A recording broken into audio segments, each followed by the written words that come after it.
Eje hipotálamo, hipófisis, testículos de las gónadas masculinas por la alumna Cintia Nayeli Martínez Félix.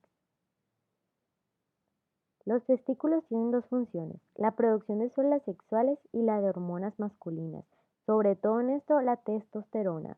Los componentes del testículo en donde se dan estos procesos están separados a nivel estructural, pero van a estar interrelacionados entre sí y van a requerir de un eje llamado hipotalámico hipofisiario intacto para el inicio y mantenimiento de su función.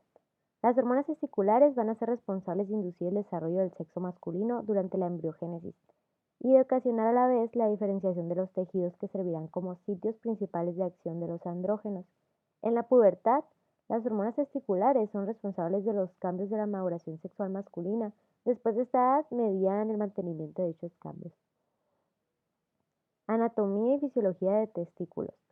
Normalmente los testículos ocupan el escroto, que se encuentra en el exterior de la cavidad corporal y se mantiene a una temperatura de entre 35 y 36 centígrados o entre 1 y 2 centígrados por debajo de la temperatura corporal. Esta temperatura es esencial para la espermatogénesis normal y se va a mantener gracias a una disposición en contracorriente de las arterias y venas testiculares, que estas van a facilitar el intercambio de calor. Miden a cerca de 4 y 5 centímetros de longitud y 3 centímetros de grosor cada uno. Cada testículo va a estar rodeado por una envoltura de 3 capas que en conjunto forman la cápsula testicular. Está en la imagen siguiente. Aquí.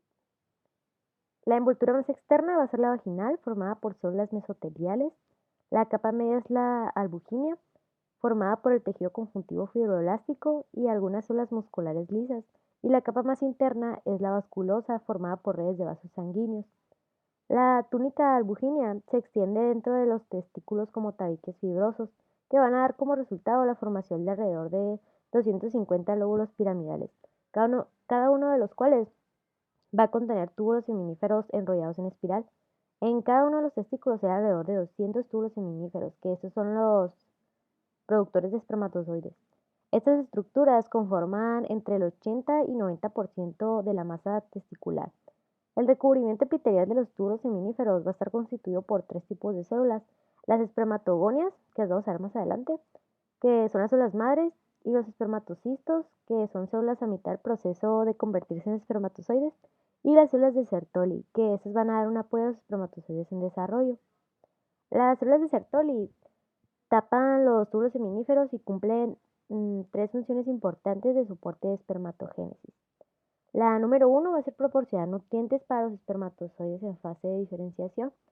La 2 es que forman uniones herméticas entre sí, creando una barrera entre los testículos y el torrente sanguíneo, la cual tiene permeabilidad selectiva, permitiendo que determinadas sustancias como la testosterona puedan atravesarla, pero impidiendo que las sustancias nocivas puedan lesionar a los espermatozoides en desarrollo. Y la número 3 es que segregan un líquido acuoso en el lumen de los túbulos seminíferos, que ayuda al transporte de los espermatozoides a través de los túbulos hacia el interior del epidídimo.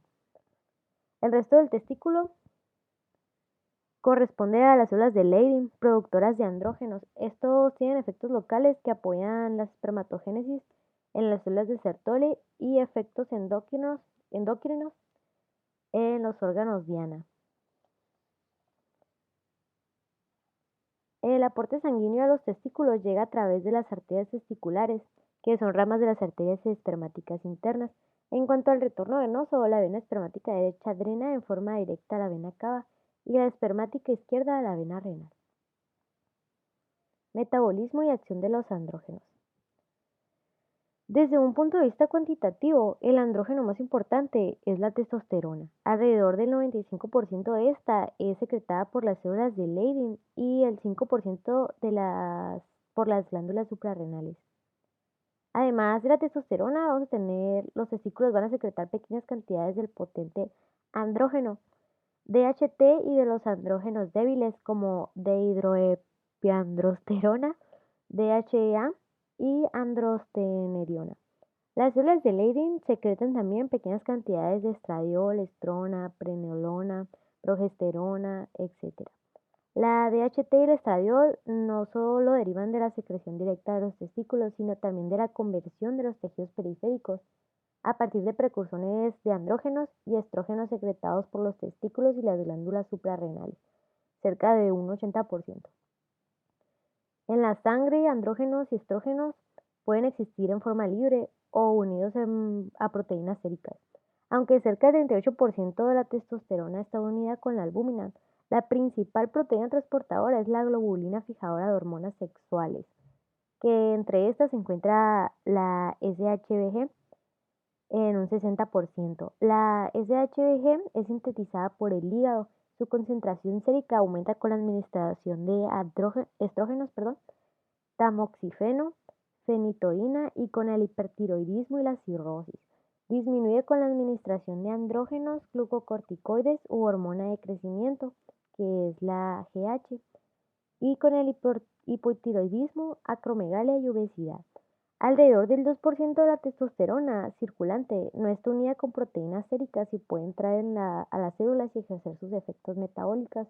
Parte de la testosterona unida a la proteína puede disociarse y entrar a los tejidos. Catabolismo de la testosterona. La mayor parte de la testosterona circulante es de un 90%, se convierte en varios metabolitos en el hígado, las cuales después de conjugarse con diferentes sustancias pueden ser secretadas en la orina como 17 cetosteroides o como otros compuestos. También se debe recordar que parte de la testosterona se convertirá en DHT y una pequeña fracción en estrógenos. Acción de la testosterona. En los tejidos blancos, la testosterona sale de la circulación y atraviesa la membrana celular.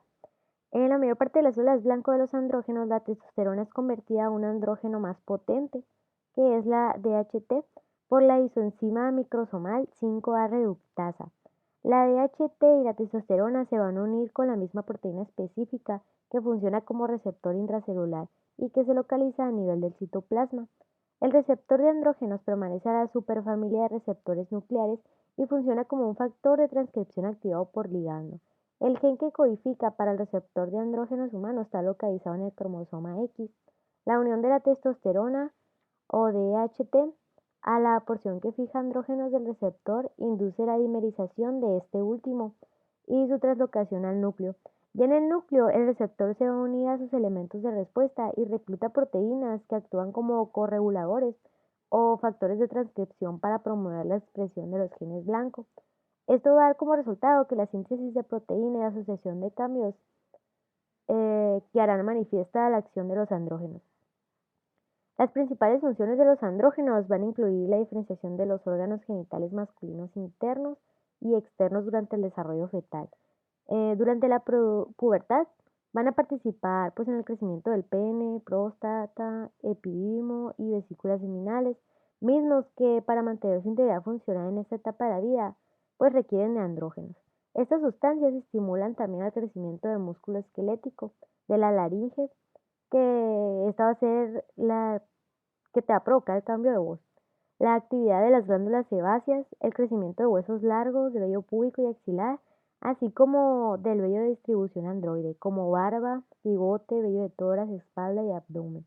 Entre otras funciones va a destacar la regulación de la secreción de gonadotropinas por el sistema hipotálamo-hipófisis y sus efectos sobre la espermatogénesis, que lo vamos a ver en la siguiente diapositiva. En el control de la función testicular, que es el eje hipotálamo-hipófisis de las células de Leydig, con excepción de las primeras semanas de la vida fetal, la producción de testosterona depende de la secreción hipoficiaria de la hormona luteinizante, que a su vez es controlada por un factor liberador de origen hipotalámico. La producción de este último está inhibida durante la niñez y empezará a generarse de manera pulsátil durante la pubertad. Este factor sintetizado por el hipotálamo se llama hormona liberadora de gonadotropinas, que es la GnRH. Este se secreta en forma de pulsos cada 90 a 120 minutos aproximadamente en el sistema portipotalámico hipoficiario. En la donihipófisis, la hormona liberadora de gonadotropinas estimula al gonadotropo para liberar la hormona luteinizante y la hormona folículo-estimulante a la circulación sistémica. Las células de Leydig tienen receptores de membrana específicos para la hormona luteinizante. los cuales están acoplados a las proteínas G y contienen 7 dominios transmembrana. La unión de la hormona luteinizante al receptor va a estimular la secreción de andrógenos en las células de Leydig y la elevación de andrógenos resultante inhibe la secreción de la hormona luteinizante a través de una acción directa sobre la glándula hipófisis y tiene un efecto inhibitorio a nivel hipotalámico. Tanto el hipotálamo como la hipófisis tienen receptores para andrógenos y estrógenos.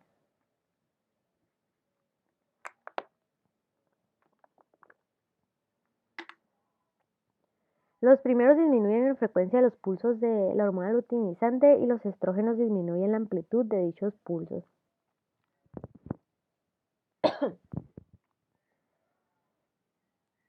Después tenemos lo que es el eje hipotálamo-hipófisis del túbulo seminífero. La hormona liberadora de gonadotropinas va a estimular al gonadotropo para secretar a la hormona foliculoestimulante a la circulación sistémica. Esta hormona se va a unir con receptores específicos en las células de Sertoli. Los receptores de la hormona foliculoestimulante van a estar acoplados a la proteína G y tienen 7 dominios transmembrana. La unión de la hormona foliculoestimulante a su receptor en las células de Sertoli va a estimular la producción de proteína fijadora de los andrógenos y esto va a permitir el mantenimiento de una concentración intratubular alta de testosterona. Esto es importante porque la maduración total de los espermatozoides pues requiere de testosterona y de la hormona foliculoestimulante.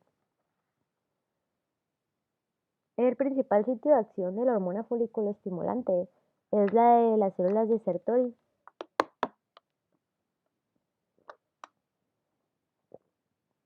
Esta hormona estimula la mitosis de tales células y aumenta su número durante la pubertad. Promueve la maduración de las células de Sertoli y el desarrollo de uniones íntimas entre esas, las cuales tienen como función asegurar las condiciones apropiadas para la proliferación y la maduración de las células germinales. El control de la secreción de la hormona foliculoestimulante está regulado por la hormona liberadora de gonadotropinas y por péptidos denominados inhibinas y activinas. Las inhibinas, denominadas como inhibina A y B, son producidas en el varón, sobre todo por las células de Sertoli. Aquí la tenemos. Y tienen la capacidad de inhibir de forma selectiva la liberación de la hormona foliculoestimulante hipofisiaria a través de un mecanismo de retroalimentación sin afectar la secreción de la hormona luteinizante. La inhibina B, que es la forma principal de la inhibina en el hombre, es producida por las células de Sertoli bajo el estímulo de la hormona foliculoestimulante. A su vez, funciona como un regulador fisiológico de la secreción de la hormona foliculoestimulante hipofisiaria junto con la testosterona y sus metabolitos activos. La DHT y los estrógenos tienen valores de inhibina que van a disminuir en la vejez. Las activinas estimulan la producción en la hormona foliculoestimulante y van a ser producidas en la glándula hipófisis y en pequeñas cantidades en el testículo y actúan de manera autócrina y parácrina en este proceso. Se han aislado otra proteína capaz de suprimir la secreción de hormona foliculoestimulante, que es la folistatina. Esta no comparte homologia significativa con las subunidades de la familia inhibina activina. Es una hormona glucoproteínica que producida sobre todo en la glándula hipófisis y su función va a ser modular las acciones locales de la activina sobre la secreción de hormona foliculoestimulante. La folistatina tiene la capacidad de unirse con alta afinidad a la activina, lo que va a neutralizar el efecto estimulante que tiene esta última sobre la hormona foliculoestimulante. Después vamos a tener otras sustancias producidas por las células de Leydig y de Sertoli. Las células de Leydig también secretan pequeñas cantidades de oxitocina, renina, factor de crecimiento similar a la insulina, que estas aumentan la producción de testosterona estimulada por las gonadotropinas. Factores de transformación de crecimiento A y B, interleucina 1, lipotrofina, B-endorfina, angiotensina, etc., que quizás tengan algún papel en la regulación parácrina de la función testicular. Las células de Sertoli producen asimismo péptidos semejantes a la hormona liberadora de gonadotropinas, factores de transformación de crecimiento A y B, interleucina 1, interleucina 6, transferina, activador del plasminógeno, ceruloplasmina, componentes de la matriz celular como colágeno y laminina, además de ya mencionar hormona antimulleriana. Y por último vamos a tener lo que es la espermatogénesis, que ya tenemos un conocimiento previo sobre esto. Las células germinativas van a emigrar desde el saco vitelino hasta los testículos durante las primeras etapas del desarrollo embrionario y se convierten en las células precursoras de espermatógenas llamadas espermatogonios, que es la primera que podemos ver en nuestra imagen. Estos están situados en la región más externa de los túbulos seminíferos, justo sobre las membranas lámina basal, de manera que están lo más cercano posible a los dos sanguíneos en el tejido intersticial.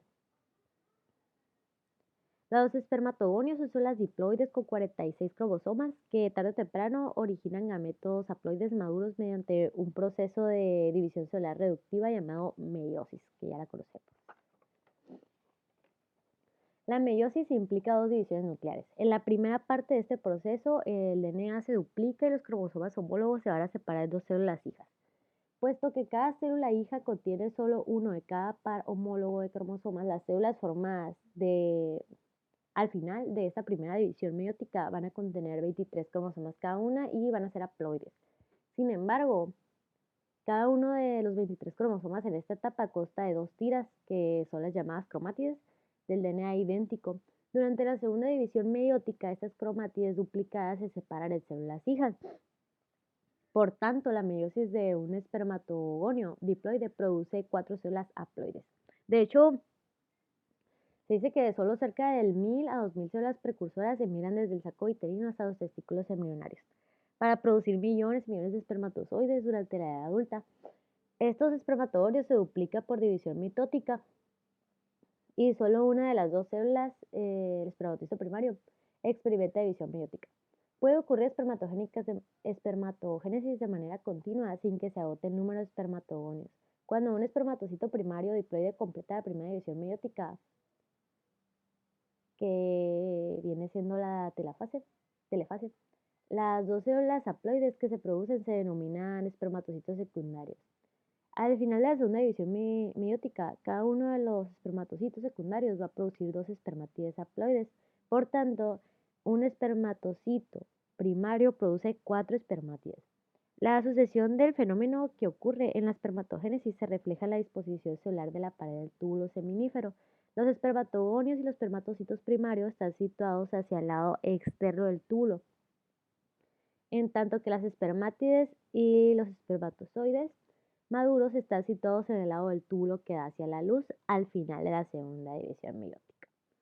Las 4 espermátides producidas por meiosis de un espermatocito primario se interconectan, su citoplasma no es separado por completo al final de cada división. El desarrollo de estas espermátides interconectadas en espermatocitos maduros separados es un proceso llamado espermiogénesis. Exige la participación de las células de Sertoli. Las modificaciones de las proteínas de histonas asociadas al DNA en la cromatina ocurren en diferentes etapas de la espermatogénesis. Como las modificaciones de histonas modifican la expresión del gen, pueden ser necesarios estos cambios para permitir la expresión genética apropiada en el futuro embrión. Durante la espermiogénesis, una proteína de tipo relacionado llamada protamina reemplaza las proteínas de histona. Las protaminas producen gran compactación de la cromatina en el grado que es singular a los espermatozoides. Esta estructura singular de cromatina produce luego modificaciones en la forma del núcleo durante la espermiogénesis. La compactación de la cromatina y la forma nuclear modificada va sucedida de la aparición del flagelo, la eliminación del citoplasma de la célula germinativa por células de Sertoli y la aparición del acrosoma. Al final de la espermiogénesis, el espermatozoide es liberado hacia la luz del túbulo. Y sería todo. Muchas gracias.